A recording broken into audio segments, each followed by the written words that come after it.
नमस्कार, बहुत बहुत स्वागत आपका नादी टीवी पर। मैं हूं आपके साथ पारुल। मध्य प्रदेश के बांधवगढ़ में टाइगर के हमले में लगातार ग्रामीण और अन्य लोगों की मौत के कारण कई सवाल खड़े हो रहे हैं। टाइगर एक बेहद खूबसूरत प्राणी है, लेकिन वो जंगल का प्राणी है। उसे जंगल चाहिए और जंगल भी बड़े इलाके वाला होना चाहिए ताकि वो शिकार कर सके, जंगल में मुक्त होकर विचरण कर सके। लेकिन जब भी उसके जंगलों की सीमा का कोई अतिक्रमण करता है तो फिर टकराव की नौबत आ जाती है और इस टकराव में या तो टाइगर या फिर इंसान किसी एक की मौत हो जाती है। यही कारण है कि पिछले 5 साल के भीतर 126 टाइगर मारे जा चुके हैं, लेकिन इस दौरान मरने वाले इंसान की संख्या 65 से भी कम है। इंसान मरता है तो बड़ा समाचार बन जाता है। वन विभाग का इंसान की मौत का मुआवजा 8 लाख रुपए वन विभाग देता है, लेकिन टाइगर की मौत का मुआवजा कैसे मिले? सुनने में ये सवाल बड़ा अटपटा लगता है, पर सच तो ये है कि टाइगर की मौत का भी मुआवजा है और वो है उसके जंगलों से इंसानों की बेदखली। अब जरूरत इस बात की है कि जंगलों का दायरा बढ़ाया जाए और जंगलों के अंदर इंसानों के जो गांव हैं उन्हें सही तरीके से विस्थापित किया जाए। यदि सही जंगल प्रबंधन नहीं होगा तो फिर मौत के ये आंकड़े साल दर साल बढ़ते जाएंगे। मौत चाहे टाइगर की हो या इंसान की, चिंता और सरोकार का विषय जरूर है और इसे कैसे रोका जा सकता है, इसी को लेकर आज हम चर्चा करने की कोशिश कर रहे हैं। लेकिन एक रिपोर्ट आपको दिखा देते हैं, देखिए।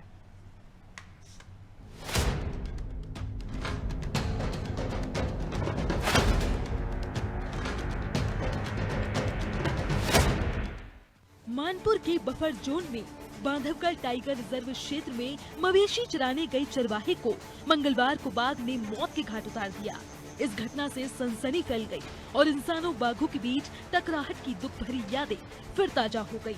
बाघों के लिए मशहूर एमपी के उमरिया जिले का बांधवगढ़ टाइगर रिजर्व इन दिनों बाघ के आतंक को लेकर सुर्खियों में है। आंकड़े पर नजर डाले तो बीते 10 महीने में बाघ ने यहाँ 12 लोगों को मौत दी है, जबकि 50 से अधिक लोग बाघ के जबड़े से आहत हो चुके हैं। बांधवगढ़ में शुरुआत से ही ह्यूमन टाइगर कॉन्फ्लिक्ट और टेरिटोरियल फाइट से बाघों की सबसे ज्यादा मौतें होती आई हैं। इंसान और बाघ के बीच टकराहट का कारण टाइगर रिजर्व के अंदर गांव की मौजूदगी है और इसको लेकर अभी तक कोई उपाय नहीं किए गए हैं। इसी तरह 19 सितंबर को एक बाघ अपने शिकार की तलाश में पतौर परिक्षेत्र के बमौर गांव पहुंच गया था। बाघ ने आंगन में बंधी भैंस का शिकार किया। आवाज सुनकर 60 वर्षीय वृद्ध व्यक्ति बाहर निकले तो बाघ ने उन पर भी हमला बोल दिया। घायल को जबलपुर रेफर कर दिया गया, मगर रास्ते में ही बुजुर्ग ने दम तोड़ दिया। इसके 2 दिन पहले बकेल परिक्षेत्र में बाघ के हमले से 2 ग्रामीण गंभीर रूप से घायल हो गए थे। बीते कुछ महीनों में ये घटनाएं तेजी से बढ़ी हैं। बाघ अपनी टेरिटरी जरूर बनाते हैं, मगर यह कोई निश्चित नहीं है कि कितनी जगह उनके लिए पर्याप्त है। वो अपनी टेरिटरी को एक्सप्लोर करते करते कई बार 200-400 किलोमीटर दूर भी निकल जाते हैं या फिर भोजन और पानी की तलाश में भी। बाघों में सबसे अधिक संख्या मादा बाघों की होती है। नर बाघ का स्वभाव दूसरे नर के प्रति आक्रामक होता है, इसलिए बाघों के झुंड में एक नर और एक से अधिक मादा बाघ होती है। दूसरा झुंड मादा बाघों का होता है, जिसमें वो अपने शावकों को लेकर नर बाघ से अलग हो जाती हैं। स्टडी बताती है कि ऐसे एक ग्रुप को न्यूनतम 10 वर्ग किलोमीटर की जरूरत होती ही है। औसतन यह 15 से 20 वर्ग किलोमीटर तक बढ़ती है। बाघ अपनी टेरिटरी को एक्सप्लोर करने के लिए अगर ज्यादा आगे नहीं बढ़ता तो आमतौर पर इतने एरिया में उसका मूवमेंट पाया जाता है। वयस्क बाघ को भोजन के लिए सप्ताह में औसतन 1 या 1 से अधिक हिरण के साइज के शाकाहारी वन्यजीव की जरूरत होती है। स्टडी बताती है कि एक सफल शिकार के लिए उसे औसतन 40 बार प्रयास करने पड़ते हैं। बांधवगढ़ में टाइगर डेंसिटी काफी है, इसलिए अन्य जगहों की तुलना में वहाँ प्रे बेस के लिए शाकाहारी जानवर कम हो गए हैं। किसी जगह पर प्रे बेस इस वजह से भी कम हो जाती है कि वहाँ पानी की समस्या हो जाती है। हिरण या चीतल उन लोकेशंस पर ही पाए जाते हैं जहाँ पानी की अच्छी उपलब्धता होती है। बाघों को भी पानी की बहुत ज्यादा जरूरत होती है, जिसके लिए वो टेरिटरी बदलने की कोशिश करते हैं। इस दौरान इंसानों से उनका सामना हो जाता है और पालतू जानवर भी उनके शिकार बन जाते हैं। भोजन के लिए पालतू जानवरों पर उनकी बड़ी निर्भरता होती है। गाय भैंस जैसे जानवरों का शिकार होने पर विभाग तय मानकों के अनुसार मालिकों को इसका मुआवजा भी देती है, फिर भी वो मुआवजा कभी भी उनके लिए पर्याप्त नहीं होता। इस कारण ये ह्यूमन टाइगर कॉन्फ्लिक्ट की बड़ी वजह बनती है। बाघ जब लोगों के पालतू जानवरों का शिकार करता है तो लोग बचाव में आगे आ जाते हैं, जिसके चलते बाघ उन पर भी हमला कर देता है। सीधी बात ये है कि जो जंगल में जाएगा वह अपनी मौत का खतरा उठाएगा, क्योंकि जंगल टाइगर के लिए है, इंसानों के लिए शहर है। लेकिन अब तो शहर भी जंगल के भीतर जाने लगे हैं। ऐसे में सवाल ये है कि बढ़ते टाइगर के बीच टाइगर के साथ तालमेल बनाकर कैसे रहा जाए ताकि उसके हमले से बचाव हो सके।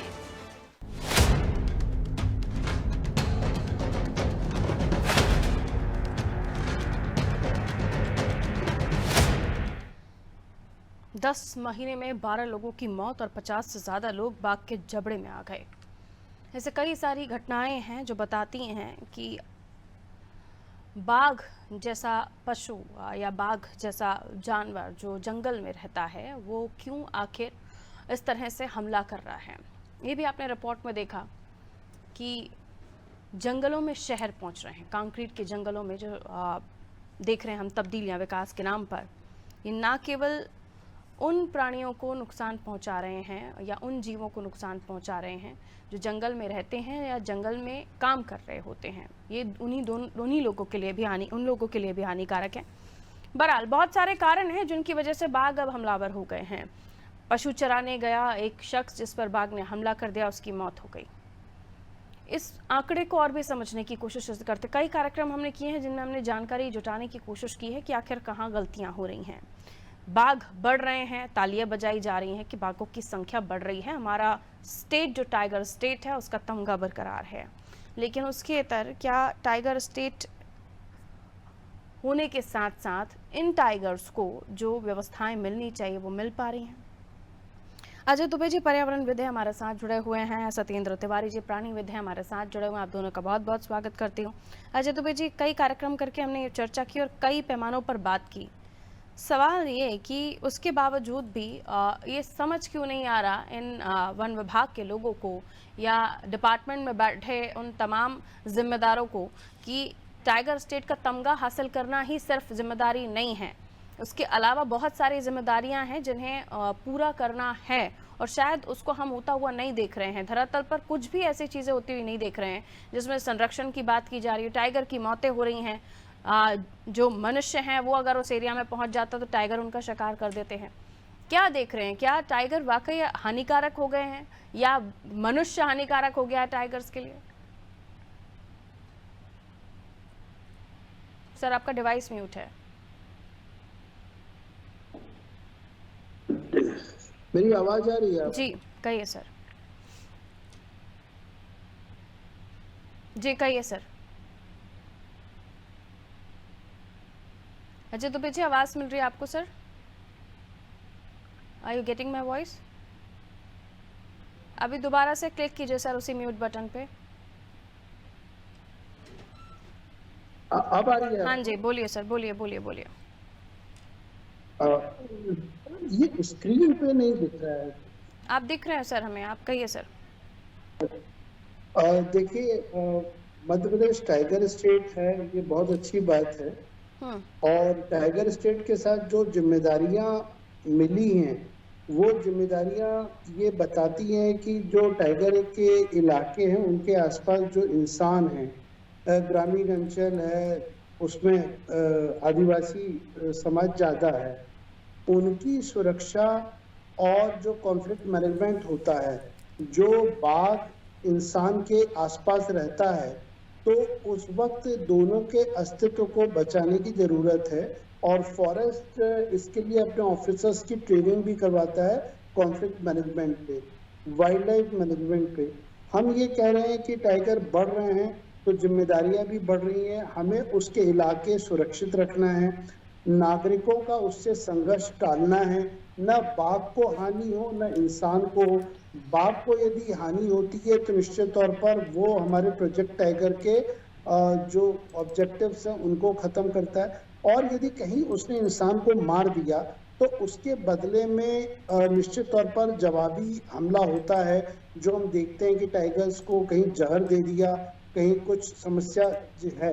तो फॉरेस्ट इसमें बीच में कमजोर स्थिति में क्यों आ गया, ये एक अहम बिंदु है।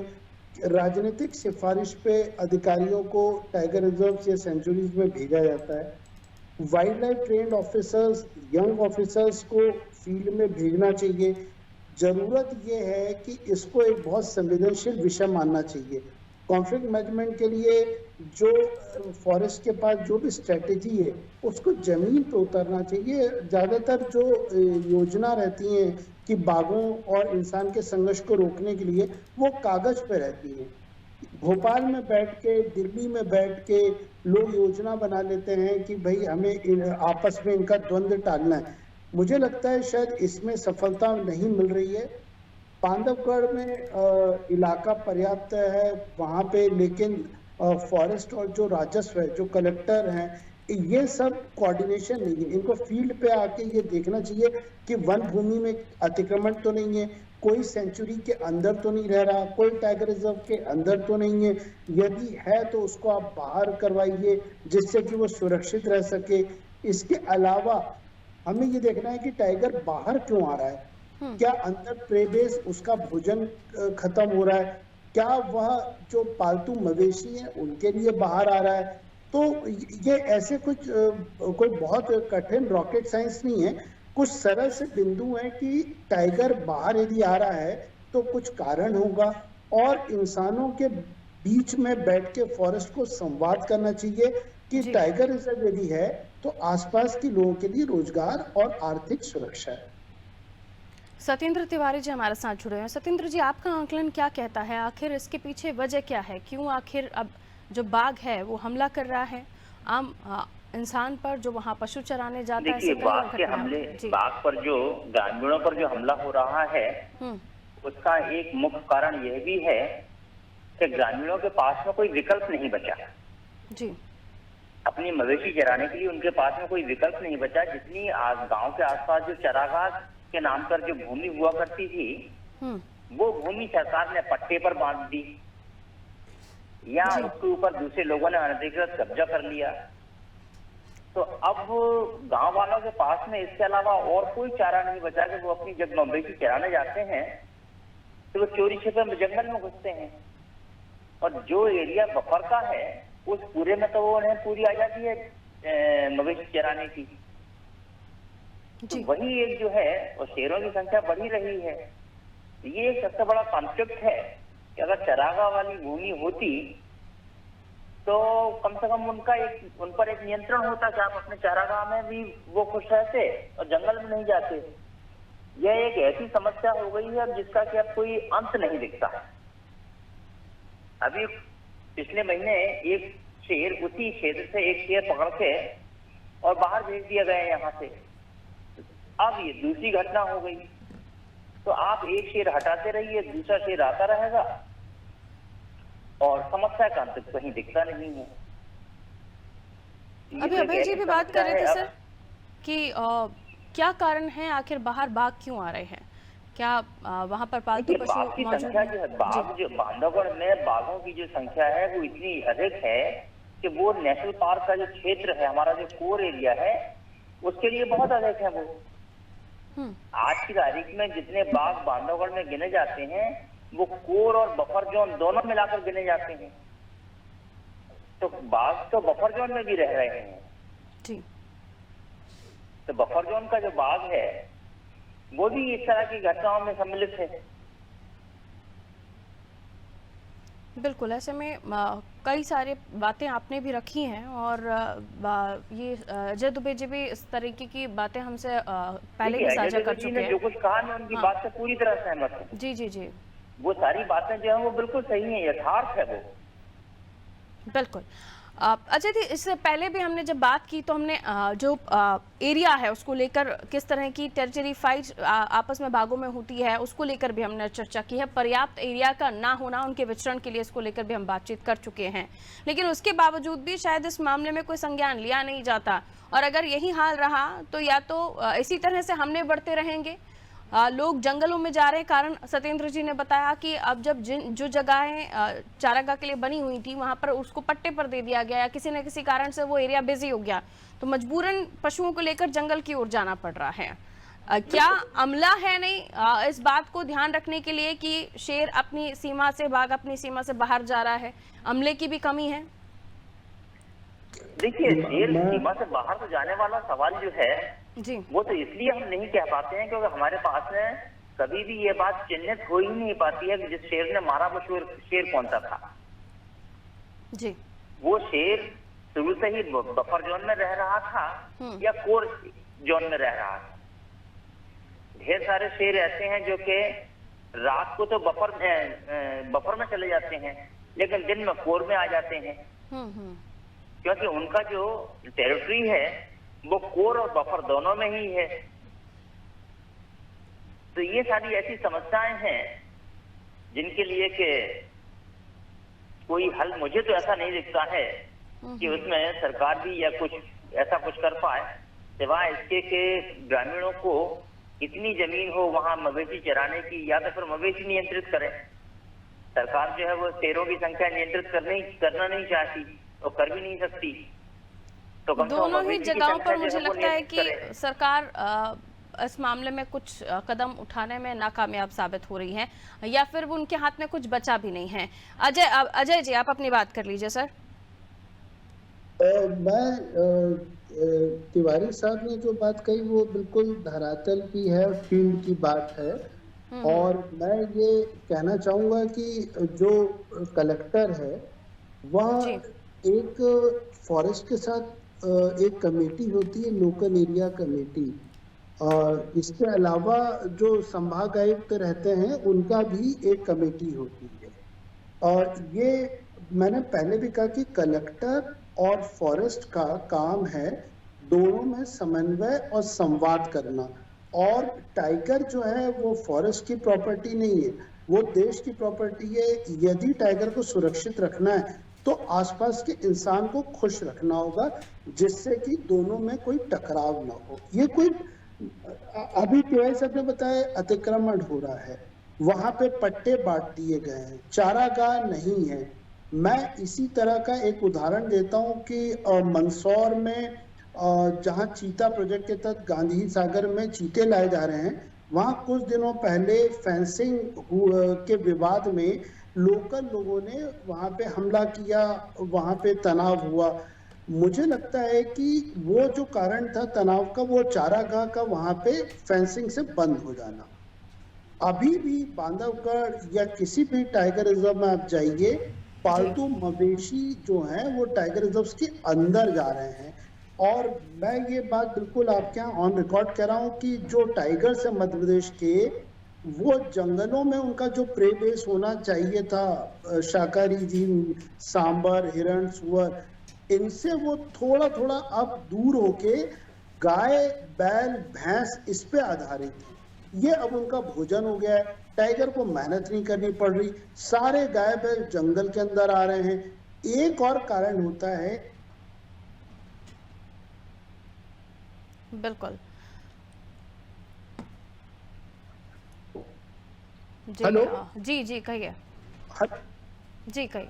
जी देखिए, गाय पालतू मवेशी यदि टाइगर मार देता है तो उसके बदले में मुआवजा वितरित होता है। मैं आपको आश्चर्य होगा, करोड़ों रुपए का मुआवजा बाघ के आक्रमण से मृत या घायल पशुओं के लिए दिया जा रहा है। ये एक घोटाला प्रकृति भी है। तो कहीं ना कहीं जो लोअर लेवल है फॉरेस्ट का, वो चाहता है कि मवेशी अंदर आ जाए, और इससे जो भी मुआवजा मिलना रहता है उस पर भी उसको फायदा होता है। सरकार गंभीर नहीं है। कलेक्टर का काम फॉरेस्ट की सुरक्षा करना है, लेकिन कहीं कोई कलेक्टर मैंने नहीं देखा। उमरिया का कलेक्टर भी मैं नहीं मानता ऐसा, पिछले कई सालों से मैं बारीकी से देख रहा हूँ, कोई कलेक्टर फील्ड पे उतर के फॉरेस्ट की समस्या में समाधान के लिए कोई योगदान करे नहीं है। ये जो मानव संघर्ष हो रहा है, इसके लिए मैंने लोकल कई राजनेताओं को देखा है। आप बांधवगढ़ देखिए, उसके बगल में संजय टाइगर रिजर्व है, वहां पे लोकल जो लीडर्स हैं, विधायक हैं, वो लेटर लिखते हैं कि बाघ आदमखोर हो गया है, इसको हटा दीजिए। इतना ज्यादा बाघों के प्रति राजनेताओं ने माहौल बना दिया है कि जंगल और जानवर बचाना थोड़ा सा मुश्किल है। जी जी सत्येंद्र जी, एक प्रतिक्रिया इस पर आपकी कि वाकई इंटरफेरेंस पॉलिटिक्स का हो गया है इस मामले में और आदमखोर हो चुका है बाघ और उसे यहाँ से हटा दी, जिस तरह के लेटर्स लिखे जा रहे हैं। सत्येंद्र जी जी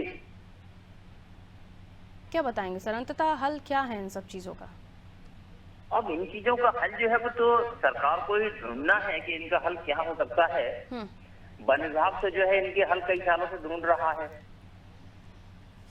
जी जी जी। और आज तक वन विभाग को तो ऐसा कोई हल मुझको दिखता नहीं है कि कोई हल मिला हो जिसके आधार पर कि वो कह सके कि ये भी कह सकते हैं इस पर गंभीरता से विचार नहीं हुआ या गंभीरता से वैसे लेने की आवश्यकता नहीं समझी गई, क्योंकि आप बाघ के साथ साथ बाकी पशुओं को भी आपको ध्यान में रखना होगा, उन्हें कहाँ ले जाएंगे।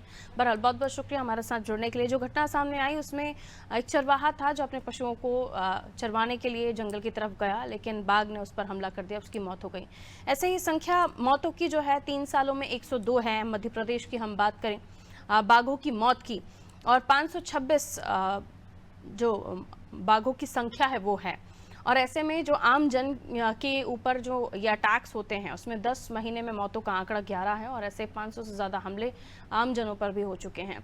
कुल मिलाकर ये फाइट्स बढ़ती जा रही हैं, इनके पीछे की कई वजहें हैं, लेकिन उन पर शायद गंभीरता से विचार नहीं किया जा रहा। क्यों आखिर बाघ अपने टेरिटरी छोड़कर बाहर की तरफ मूव ऑन कर रहा है? जो उसके स्पेस है उसमें शायद उसे वो भोजन नहीं मिल रहा, इसलिए वो बाहर की तरफ जा रहा है। बाघ मेहनत नहीं करना चाह रहा है, इसलिए वो उन पशुओं पर अटैक कर रहा है जो बहुत ज़्यादा भाग दौड़ नहीं सकते, जैसे गाय भैंस हुए। तो ऐसे कई कारण हैं जिनको हम टटोलने की कोशिश करते। बहरहाल मुझे दीजिए इजाज़त। नमस्कार।